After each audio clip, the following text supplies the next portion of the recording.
안녕하세요.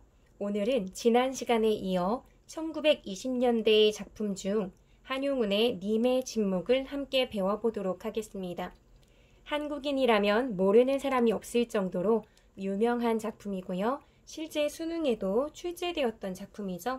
한번 꼼꼼하게 살펴보도록 하겠습니다. 님의 침묵뿐 아니라 한용운 시인의 대부분의 시에는 님이라고 하는 단어가 등장합니다. 이 시어는 한용운 시인의 삶과 연결지어 볼 때 크게 세 가지로 해석하곤 하는데요. 이 부분을 먼저 이야기하고 시로 들어갈 거예요. 한용운이라고 하는 그 작가, 시인은 우선 당연히 시인이고요. 그리고 일제강점기의 독립운동가이기도 했습니다. 그리고 승려로서의 삶도 살았죠. 이렇게 이 세 가지 역할 중 무엇 하나 어설프거나 대충 하는 것이 없었던 완벽한 사람이 한용운입니다. 시도 아름다운 시어의 묘미를 잘 살려서 많은 작품을 썼고요. 3.1 독립 만세운동을 하다가 투옥됐지만 뜻을 굽히지 않는 삶을 살았었고 불교 관련한 연구서적을 써내기도 했거든요. 그러면 이렇게 살아왔던 한용운 시인의 삶의 궤적을 생각해 봤을 때 님이라고 하는 굉장히 자주 나오는 시어인 님이라고 하는 시어도 이것을 고려해서 크게 세 가지로 생각해 볼 수 있을 거예요. 그냥 시인이라고 생각할 때는 시에서 님이라고 하는 대상으로 잘 다루어지는 존재는 사랑하는 대상이니까 연인 이라고 볼 수 있고요. 독립운동을 했다는 걸 생각할 때는 조국, 광복된 조국 또는 주권을 잃기 전에 조국이라고 볼 수 있겠죠. 그리고 승려였다는 측면에서는 님을 부처로 볼 수도 있는 거고요. 이러한 측면을 생각하면서 님이 침묵한다는 것은 도대체 뭘까? 라는 생각을 하면서 시를 한번 보도록 하겠습니다.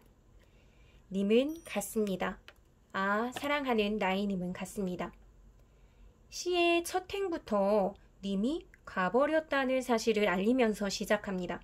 근데 아무나 가버린 게 아니고요. 지금 님은 같습니다 라고 얘기하는데 그 님이 사랑하는 나의 님은 같습니다 라고 하면서 님이라고 하는 존재가 나에게는 사랑하는 존재다 라고 얘기하면서 대상을 구체화하면서 님이 어떤 존재인지를 보여줘요. 그러니까 화자가 얼마나 상실감에 젖게 될 건지 충분히 생각할 수 있게 해주죠. 그리고 그 상실감이나 절망에 가까운 정서를 잘 드러내주는 장치가 있습니다. 그게 바로 뭐냐면 이거죠. 이 부분이요. 그러니까 라고 하는 것은 탄식에 가까운 거잖아요. 압축되었던 정서를 팡 터뜨려주는 그런 느낌이 있는데요. 이런 걸 우리가 뭐라고 얘기하죠? 이런 걸 우리가 영탄법이라고 얘기하죠.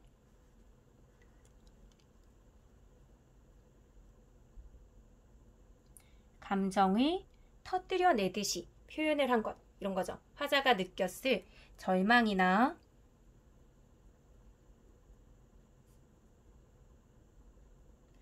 안타까움의 정서가 사랑하는 나의 님은 같습니다 하는 그 라는 부분에서 잘 드러납니다.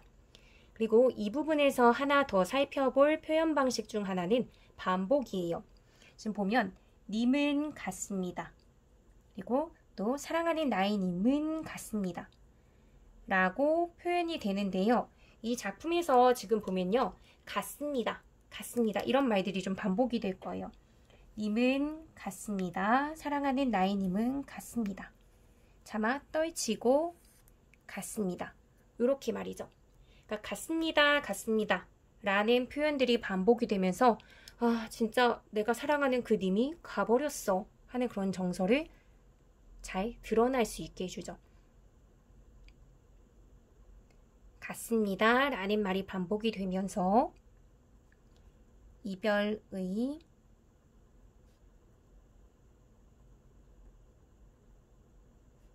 절망적 상황, 이런 것들이 잘 드러날 수 있게끔 해주는 면이 있습니다. 그런데요, 요거뿐만이 아니라요, 지금 보면 같습니다 라는 것도 있지만 날아갔습니다, 사라졌습니다, 또는 멀었습니다, 뭐 여기도 보면은 뭐 터집니다, 들이부었습니다, 믿습니다, 뭐뭐였습니다, 뭐 돕니다, 이런 것처럼 이 부분에 보면 전부 다 뭐가 반복이 되면요, 비읍 니다 라고 하는 형식이 반복이 돼요. 그러니까 참고로 해서 하나 더 정리를 해보자면요, 이 작품 전체로는 종결어미 중에서도 비읍 니다 라고 하는 종결어미가 반복이 됩니다.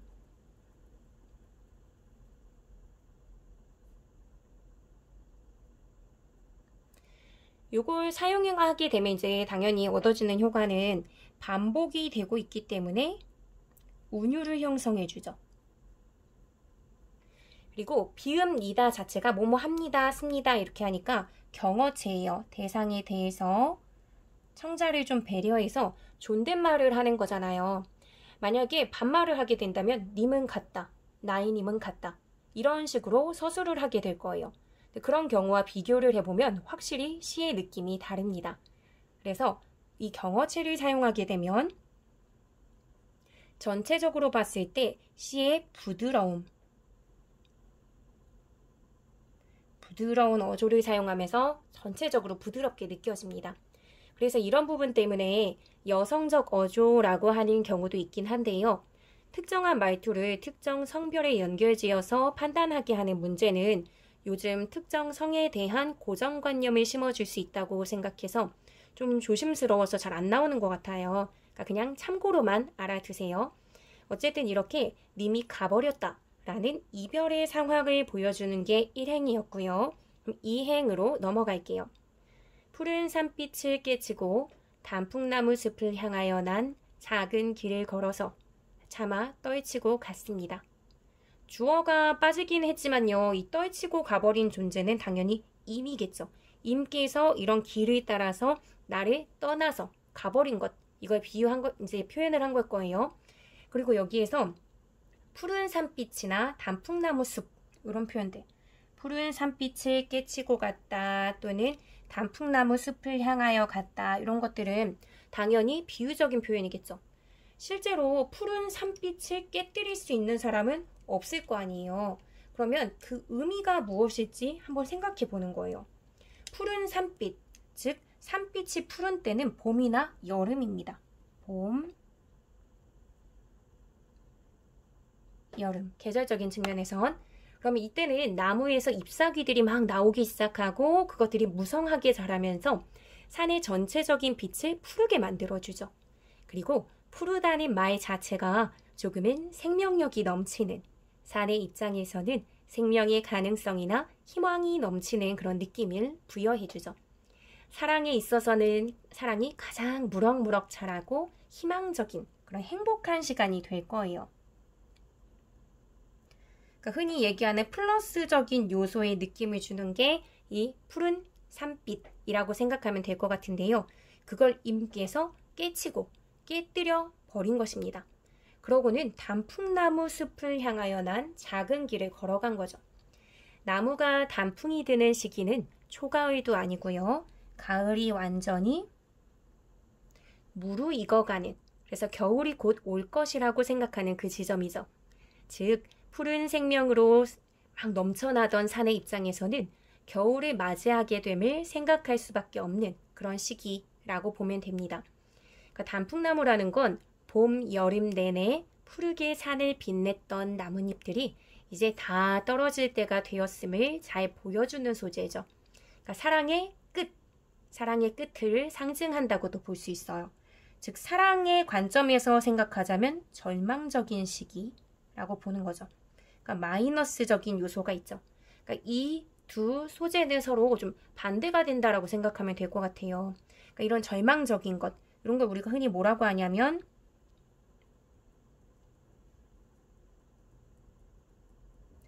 조락의 이미지라고도 합니다. 조락이라고 하는 것은 잎이 시들어서 떨어지는 걸 말하니까요. 그래서 이렇게 푸른 산빛과 단풍나무 숲, 요거는 대조적 이미지를 잘 보여주는 소재들이다 라고 생각하고 표시를 하고 넘어가면 될 것 같아요. 이렇게요. 그래서 내용을 이제 계속 볼게요. 그러니까 조락이라는 건 잎이 떨어져서 뭐 시들어서 떨어지는 걸 얘기한다 했는데요. 무성한 사랑이 이제 끝나게 되었다 라는 것을 선포한 임의 모습. 그래서 그냥 나를 떠나가 버리는 그런 모습을 좀 멋들어지게 표현한 것 같죠. 나한테 이별 선언을 하고 간 가혹한 그 모습조차도 단풍나무 숲을 향하여 걸어간다 라고 이렇게 표현하면서 좀 멋지게 표현이 잘 됐습니다. 하지만 그 이별의 길로 임을 떠나보내기까지의 과정은 쉽지 않았던 것 같아요. 여기 보면 차마 떨치고 갔습니다 라는 말이 나오죠. 그러니까 임도 나를 두고 떠나는 발걸음이 차마 떨어지지 않았던 것 같기도 하고 또는 내가 매달리거나 가지 말라고 애원했음에도 불구하고 떨쳐내고 떠나버린 것 같기도 합니다. 그래서 이 부분은 좀 쉽지 않았던 이별, 화자가 이별하는 과정이 좀 쉽지 않았겠다라고 생각하고 정리해 볼게요.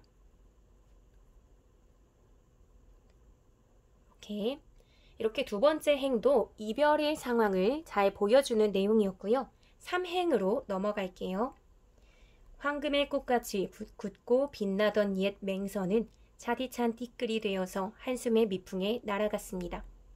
옛날에 이미 나에게 해줬던 맹세는 황금의 꽃같이 굳고 빛났었던 것 같습니다. 꽃이 황금으로 되어 있다면 그 아름다운 꽃이 시들지도 않고 영원한 거니까 절대 변하지 않는 아름다운 사랑을 주겠다며 이미 화자에게 약속했던 것 같죠.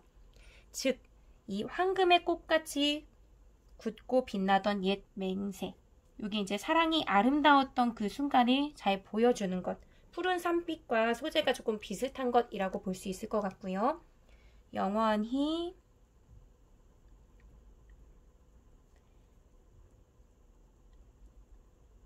아름다울 것 같던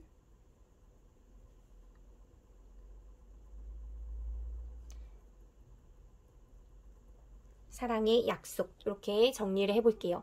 그러니까 뭐뭐 할 것 같이, 꽃같이 하면서 직유법의 비유를 통해서 그런 아름다운 사랑을 잘 보여주고 있어요. 그런데 그 맹세는 옛 맹세, 옛 것이 되어버렸고요. 지금은 차디찬 티끌이 되어버렸습니다. 그러니까 티끌은 먼지를 말하는 거죠. 그러니까 이별의 순간 그 아름다웠던 맹세가 다 소용없는 먼지, 털어버릴 것, 굉장히 그리고 작은 것이 되어버린 거예요. 그러니까 분명 황금으로 만든 꽃이었는데 그것이 차디찬, 하나의 따뜻함도 기대할 수 없는 먼지같이 하찮은 존재가 되어버렸음을 느끼는 화자의 심정은 어떨까요? 사랑이라는 게 참 보잘것없는 거구나. 참으로 하찮다 하는 생각이 들었을 거예요. 빛나던 사랑은 이렇게 허무하고 보잘것없는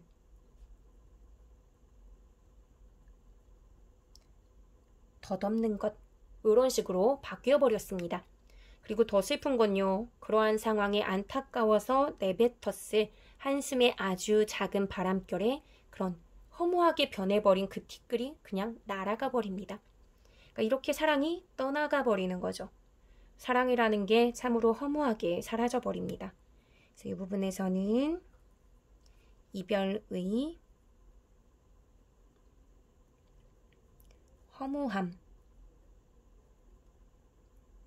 이런 걸 드러내고 있죠. 다음으로 넘어갈게요. 날카로운 첫 키스의 추억은 나의 운명의 지침을 돌려놓고 뒷걸음쳐서 사라졌습니다. 날카로운 첫 키스의 추억이라는 말로 화자가 얼마나 임과 함께했던 순간들을 황홀하게 감각적으로 느꼈을지 알 수 있을 것 같습니다. 굉장히 강렬하게 기억에 남은 것 같죠? 사랑을 처음 깨닫고 임과 사랑을 하기 시작한 그런 순간, 이 순간을 이야기한다라고 볼 수 있을 텐데요. 그것이 날카롭다라고 표현됨으로써 굉장히 감각적으로 형상화된 느낌입니다. 날카로운 첫 키스의 추억, 이것도 역시 사랑을 할 때 느꼈을 황홀하고 아름답고 감각적인 그 순간이잖아요. 이거는 임과의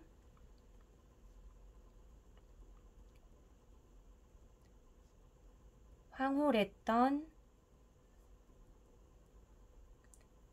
사랑의 순간을 감각적으로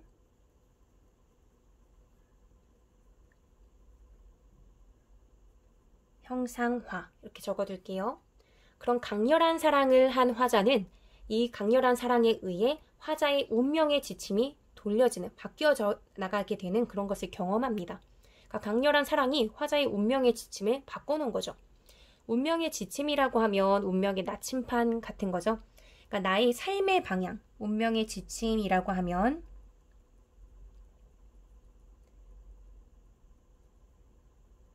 삶의 방향이 될 텐데요. 그것을 임으로 인해서 완전히 이제 바뀌게 되는 상황을 경험한 겁니다. 임 때문에 바뀐 것이니까 사실 내 모든 관심사, 나의 삶, 내 모든 것은 임을 향해, 여기 지금 만약에 뭔가를 생략된 걸 넣는다면은 임을 향해, 나의 운명의 지침을 다 임을 향해 돌려놓고 임을 향해 맞춰놨다라는 의미가 되겠죠. 그런데 그렇게 해놓고는, 그러니까 임께서 그렇게 할 수밖에 없는 그럼 뭐 멋진 절대적인 사랑을 내가 할 수밖에 없게끔 만들어 놓고는 임과의 사랑, 임과의 추억이 뒷걸음쳐서 사라져 버립니다. 결국 이별로 인해서 나는 그를 향해 방향을 맞춰놨는데 방향성을 잃게 되는 거죠. 그를 향해서 방향을 맞추고 손으로 가리키고 있었어요. 근데 가리키던 손만 남았을 뿐 그 임은 사라져 버렸으니까 나는 이제 어떻게 살아야 해? 하는 생각을 하겠죠. 그러니까 화자는 얼마나 절망스럽겠어요. 그럼 이제 오행으로 한번 넘어가 볼게요. 나는 향기로운 님의 말소리에 귀먹고 꽃다운 님의 얼굴에 눈 멀었습니다. 앞선 1행에서 4행까지는 이별의 상황을 계속 보여줬어요. 그런데 여기 보니까 나는 향기로운 님의 말소리에 귀먹고 꽃다운 님의 얼굴에 눈 멀었다 라고 하면서 약간 내용의 색깔이 달라진 느낌인데요. 무슨 말을 하고 싶은 건지 한번 볼게요. 나는 향기로운 님의 말소리에 귀먹는다 라고 하는데요. 귀먹는다라는 건 청력을 상실하는 거, 듣지 못하게 되는 상황을 말하죠. 그런데 귀를 먹게 되는 이유가 좀 이상하죠. 여기서 이제 뭐라고 하냐면 향기로운 님의 말소리에 귀먹는데요. 님의 말소리에 뭐 향기로운 님의 말소리 이거부터 한번 내용을 조금 꼼꼼히 볼게요.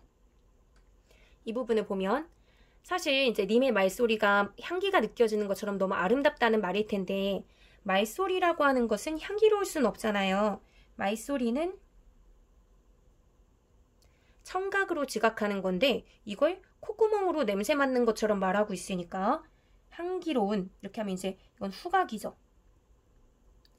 이거는 소리인데 청각으로 지각을 하는 소리인데 냄새를 맡는 것처럼 표현했으니까 청각을 후각으로 바꿨어요.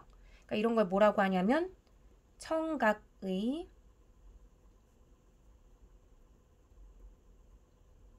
후각화라고 얘기하고 공감각적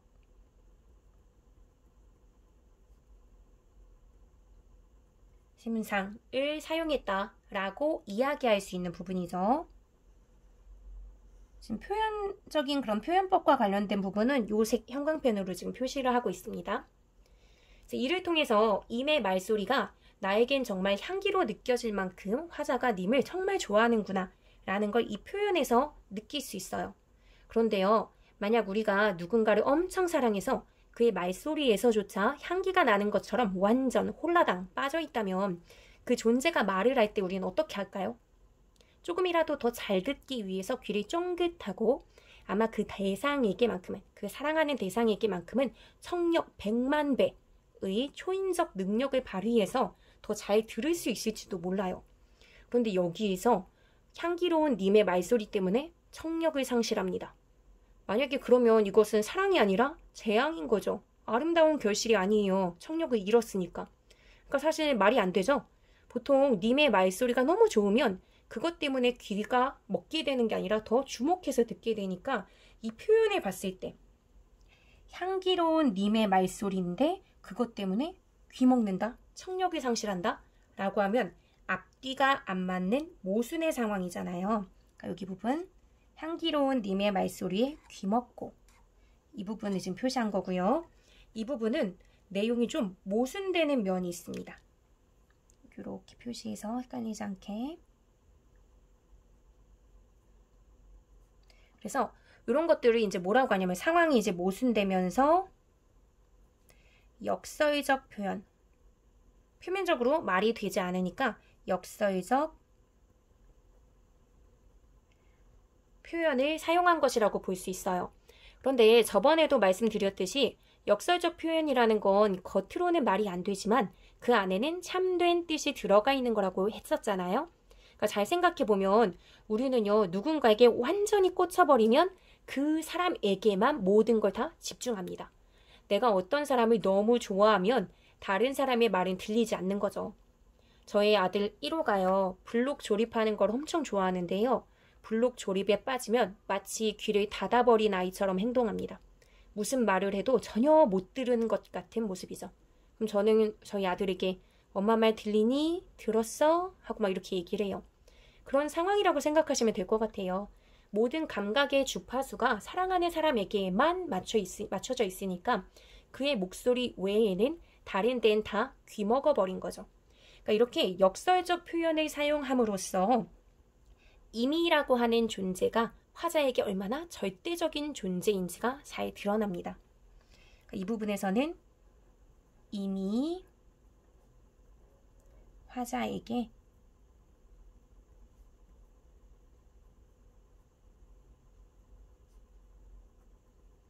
절대적 존재라는 것, 이것이 지금 역설적 표현을 통해서 잘 드러나게 됐어요. 그리고 이런 방식의 말하기는요, 바로 한 번 더 나옵니다. 여기 보면 꽃다운 님의 얼굴에 눈 멀었습니다 라고 하죠. 꽃다운 님의 얼굴이면 얼마나 아름답겠어요. 우리가 좋아하는 연예인이 텔레비전에 나오면 막 동공이 확장되고 사회적 거리 유지 포기한 채 텔레비전 앞으로 막 달려가잖아요. 또는 뭐 운동장에 뛰어놀고 있는 남학생 중에 내가 좋아하는 아이가 있어. 가장 먼저 그 아이가 내 눈에 들어온단 말이에요. 그러니까 우리는 사랑하는 사람에게만큼은 시력 100만 배가 될 수도 있을 텐데 여기서는 꽃다운 님의 얼굴 때문에 눈이 멀었다고 해요. 사랑 때문에 시력의 상실. 그러니까 이것도 역시 사랑이 아니라 재앙처럼 돼버렸죠. 말이 안 되는 상황. 역설적 표현이 똑같이 사용된 거예요. 똑같은 표현이 한 번 더 사용이 됐습니다. 그러니까 여기에는 지금 역설적 표현이라고 따로 제가 쓸 필요는 없겠죠. 같은 거예요. 그래서 얻어지는 효과도 굉장히 비슷하다라고 볼 수 있어요. 내가 누군가에게 퐁당 하고 빠져버리면 다른 거 안 보이죠. 앞뒤 안 가리고 직진하죠. 맹목적인 사랑을 한다는 게 딱 그런 것일지도 몰라요. 안 보이는 것처럼 하는 거예요. 그렇게 임이라는 존재는 화자에게 정말 절대적인 존재인 거예요. 그러니까 이 표현도 동일한 표현의 효과를 준다라고 생각하시면 될 것 같습니다. 그럼 향기로운 님의 말소리에 귀먹고 꽃다운 님의 얼굴에 눈 멀고 하는 비슷한 문장 구조가 나란히 하나, 두 개 이렇게 놓여 있으니까 대꾸의 방식도 사용이 됐겠네 라고 그냥 참고로 알아두시면 좋을 것 같아요. 그러면 다음 행으로 넘어가도록 할게요. 사랑도 사람의 일이라 만날 때에 미리 떠날 것을 염려하고 경계하지 아니한 것은 아니지만 이별은 뜻밖의 일이 되고 놀란 가슴은 새로운 슬픔에 터집니다. 이렇게 얘기하면서 자기의 슬픔, 내가 지금 슬픔이라는 감정을 느끼고 있어 라고 하는 것을 그대로 표현합니다. 1행에서 4행까지는요. 내용을 조금 나누어 보자면 전체가 하나의 연이지만 1행에서 4행까지는요. 이별의 상황을 그냥 보여줬어요. 아, 나 이별했어 라고 하면서 이별의 상황을 인식한 부분을 보여줬다면요. 그래서 그냥 간접적으로 아, 안타깝겠다. 절망스럽겠는데? 하고 생각하게 했다면 이번에는 정말 절대적인 존재를 잃게 돼서 나는 슬퍼 하면서 이별로 인한 슬픔까지 5행, 6행에서 보여주게 되는 거죠. 이 부분은 이별로 인한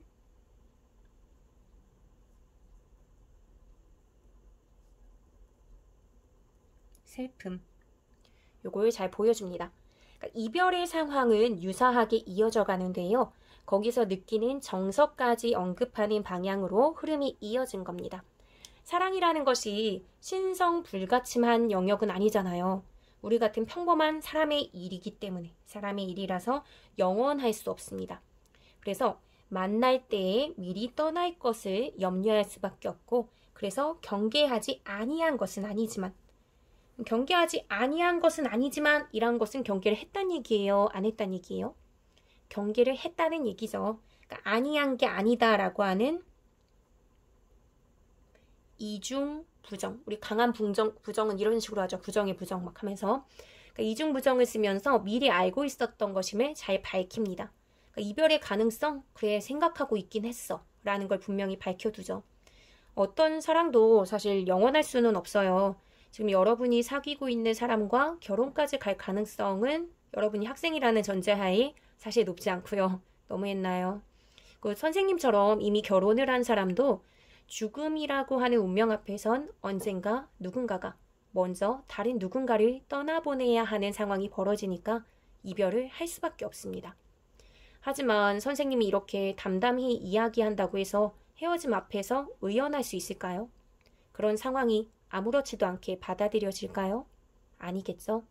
그런 이별은 뜻밖의 일이 되어 충격으로 다가오고 놀란 가슴은 또 새로운 슬픔, 그러니까 막연히만 생각했다가 그게 실체가 되어서 나에게 고통으로 다가오는 거잖아요. 그러니까 새로운 차원의 슬픔에 터져버리는 거죠. 그러니까 이렇게 주체할 수 없는 슬픔에 막 폭풍 오열을 할 수도 있는 그런 상황에 화자는 이야기합니다. 이제 뒷부분으로 이제 가게 될 거예요. 뭐라고 이야기하냐면, 그러나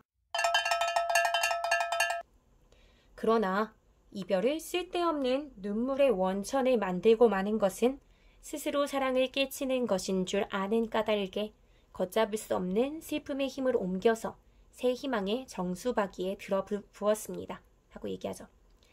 시에는요, 이렇게 그러나, 그리고, 그런데, 하지만 이런 것 같은 접속사는 그렇게 잘 쓰진 않아요. 그런데 접속사가 쓰이는 경우, 특히 그러나, 하지만 이런 것처럼 역접의 접속사가 나오는 경우는 대체로 그동안 쭉 언급했었던 전체적인 시상이나 즉 시의 생각, 시의 전체적인 정서를 완전히 뒤집을 때, 즉 시상을 전환시킬 때 포인트로 들어가는 경우가 많이 있습니다. 그러니까 이 부분도 그런 부분을 이제 보여주게 될 거예요. 그러나 라고 돼 있는 것.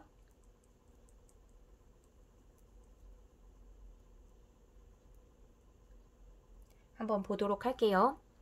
여기서도 보면요. 이별한 상황, 그리고 슬픔 이런 걸 언급하더니만 그러나 라고 하고는 이별을 쓸데없는 눈물의 원천, 즉 눈물을 좔좔 흘리게 하는 근본 원인으로 만드는 것.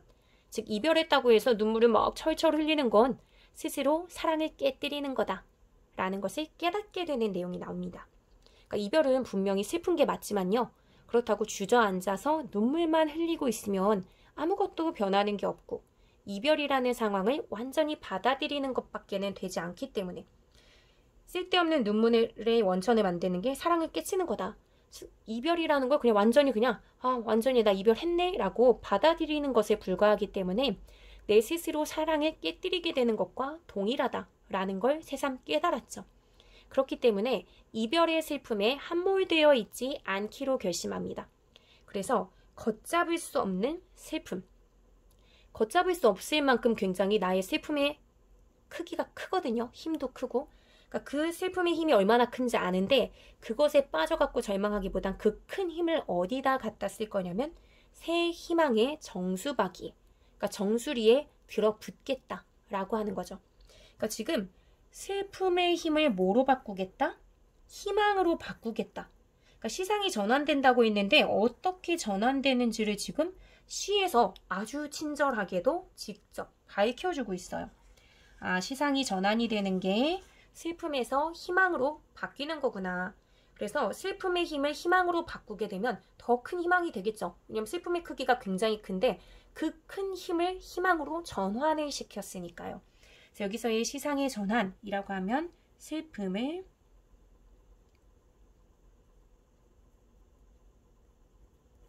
희망으로 바꾸었다. 이렇게 알면 될 것 같습니다. 그래서 희망이라는 가능성을 꿈꾸게 된 화자는 이제 말합니다.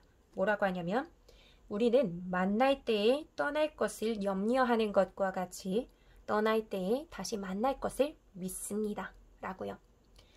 만남이 있으면 헤어짐이 있지만 또 헤어진 이들은 언젠가 만나게 된다. 이게 바로 불교의 윤회 사상이잖아요. 그러니까 이 부분, 이 행에는 지금 불교의 윤회 사상이 잘 반영이 돼 있어요. 돌고 돈다 라고 생각하시면 되죠.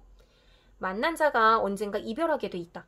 이거는 불교에서는 회자 정리라고 하죠. 모일 회자죠.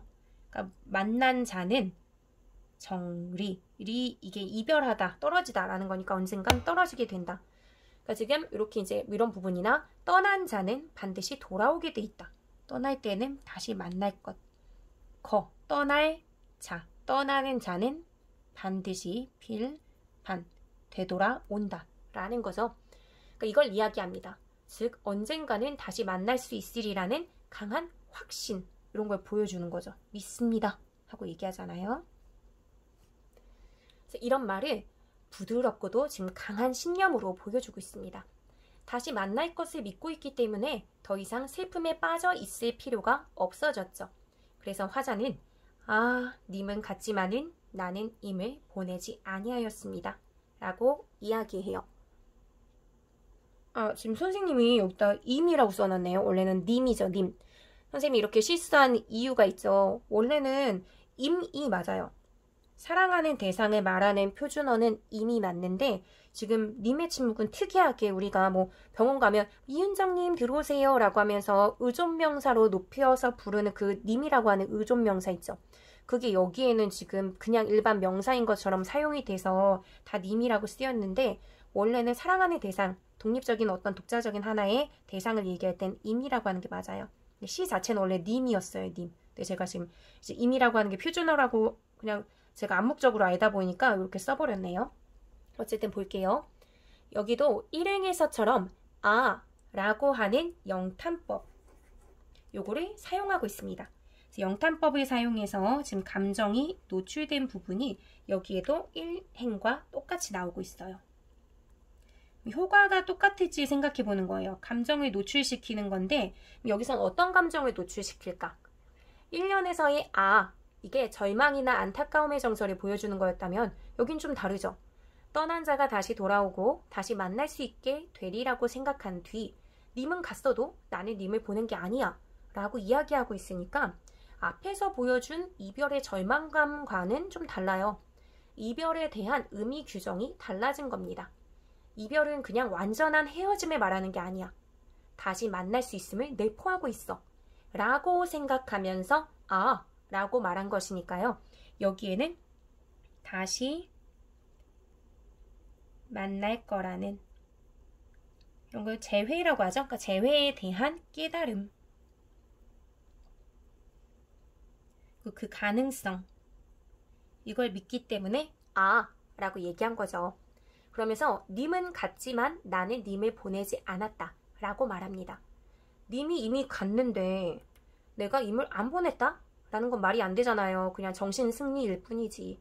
그래서 이 부분을 앞뒤가 맞지 않는다. 좀 말이 안 되는 표현을 했다. 그러니까 모순된 표현을 쓴 거고요. 이 부분도 이제 역설적 표현이 사용된 부분이라고 볼 수 있어요. 님은 갔지만은 님을 보내지 아니하였습니다. 라고 하는 부분은 표현적인 특징에서 보자면 모순된 내용이 나왔으니까 역설적 표현이 사용된 부분이죠. 그렇다면 이제 역설적 표현이야. 여기서 이렇게 끝나는 게 아니라 이걸 사용하면서 얻어지는 효과를 생각해 볼게요. 너는 날 떠났지만 난 널 안 보냈어. 만약에 이게 실제 이별한 연인에게 들으면 조금 무서울 것 같기도 한 말이죠.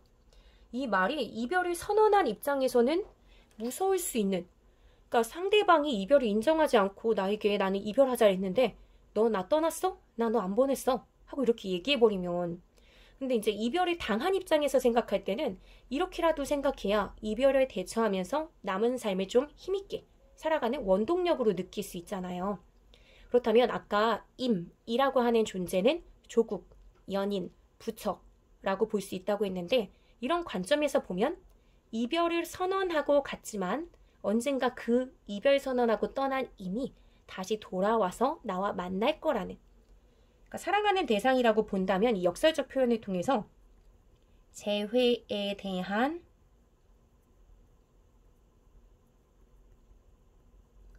강한 믿음, 이거 이제 강조해서 드러내는 거다라고 볼 수 있고요. 조국이라고 본다면, 임을 조국이라고 본다면 조국이 일본에 의해서 국권을 잃으면서 나와 함께 하지 못하고 강제로 이제 이별하게 됐잖아요. 그렇게 본다면 언젠가는 광복된 조국으로 돌아오게 될 거라는, 조국 광복에 대한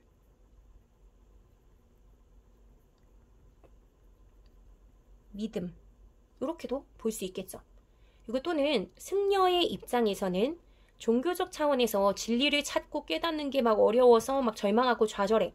하지만 언젠가는 그 종교적 깨달음의 높은 경지에 오를 거라는 믿음, 이렇게도 볼 수 있겠죠. 종교적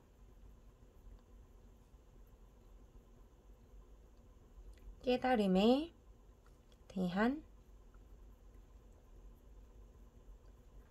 믿음, 이렇게도 볼 수 있을 것 같습니다. 어쨌든 이렇게 강한 신념과 믿음으로 임과 만나게 되리라는 희망을 갖게 된 화자는 다시금 자신의 사랑을 가슴속에서 강하게 이제 피워내게 되는 거죠. 마지막 부분이에요. 제 곡조를 못 이기는 사랑의 노래는 임의 침묵을 휩싸고 돕니다. 라고 하면서 시를 마무리 짓죠. 너무 사랑으로 가득 차서 그것을 표현하지 않고는 못 베길 것 같은 내 입을 타고 나오는 사랑의 곡조, 사랑의 노래라고 했으니까 이게 저절로 넘쳐 흘러나올 만큼 주체할 수 없는 사랑의 노래가 님에게로 갑니다. 그리고 님의 침묵을 휩싸고 돈다고 하죠. 님은 나를 영영 떠난 것이 아니잖아요. 지금 이 화자의 생각으로는 잠시 자리를 비우고 잠시 침묵하고 있을 뿐 반드시 돌아올 것이기 때문에 나는 그 주변을 휩싸고 도는 거죠. 그러니까 제목이기도 한 님의 침묵은 이제 이미 부재하고는 있지만 영원히 없어지거나 한 것이 아니다 라고 얘기하고 있는 거죠. 그냥 입 다물고 있고 조용히 하고만 있을 뿐이다. 그러니까 잠시 자리를 비우고 있을 뿐, 잠시 침묵하고 있을 뿐 반드시 돌아올 것이기 때문에 나는 그 주변을 휩싸고 도는 거죠. 휩싸고 돈다 라고 하는 것은 이 위에 했었던 역설적 표현으로서 드러냈던 재회에 대한 믿음이나 조국 광복에 대한 믿음, 종교적 깨달음에 대한 믿음과 연결지어서 볼 수 있을 것 같아요. 그래서 만약에 이런 관점으로 재회에 대한 믿음으로 본다면 나는 그러니까 끝없이 사랑하고 있을 거야 라고 해석을 할 수 있는 거고요. 조국 광복, 독립과 관련된 관점으로 본다면 나는 끊임없이 조국 광복을 부르짖으며 그렇게 되기 위해 노력할 거야 라고 해석을 해볼 수도 있는 거고요. 승려의 관점에서, 종교적 관점에서 보면 종교적 진리를 찾기 위해 끝없이 종교적 수행을 해나갈 거야 라는 식의 표현으로도 볼 수 있을 거예요. 그러니까 님의 실체를 무엇으로 보든 임과의 영원한 사랑을 노래하고 있다는 점, 이걸 통해서 해석의 단서를 얻어나갈 수 있는 것이겠죠. 그래서 전체적인 흐름을 보면요. 1행에서 4행까지는 이별의 상황을 인식하고 보여줬다면 5행에서 6행까지는 그 이별로 인한 슬픔을 보여주며 시상을 자연스럽게 이어갔고요. 7, 8행에서는 이 부분이죠. 여기 7, 8행에서는 그 흐름을 확 뒤엎으면서 이별의 슬픔을 극복하겠다는 슬픔,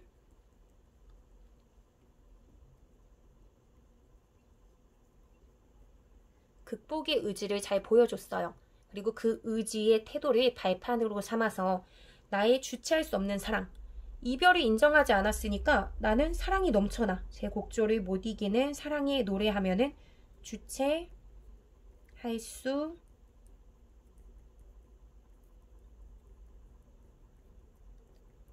없는 사랑, 이렇게 볼 수 있을 거고요. 그래서 그걸 바탕으로 해서 나는 다시 언젠간 만날 거니까 그 사랑을 숨죽이고 막 울고 하고 있지 않고 희망으로 전환해서 막 한껏 다 드러낼 거야 라는 식의 그런 느낌이 좀 있죠. 왜냐면 임과 다시 만날 수 있으리라는 희망이나 믿음이 있으니까요. 자, 마지막 부분에서는 재회에 대한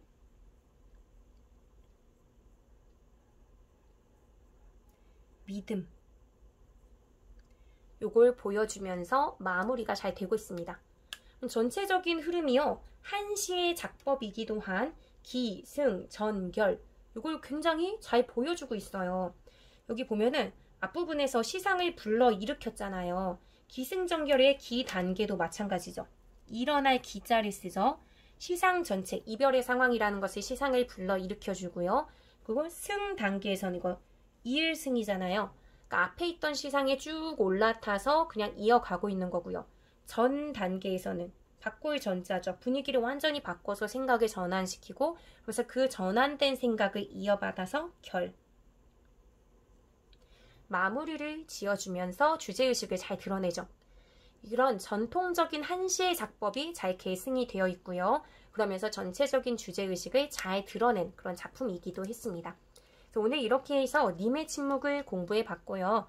다음 시간에는 2009년도 수능 기출에 나왔던 님의 침묵을 함께 보도록 하겠습니다.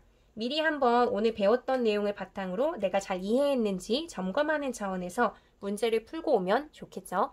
오늘도 수고 많으셨어요. 안녕.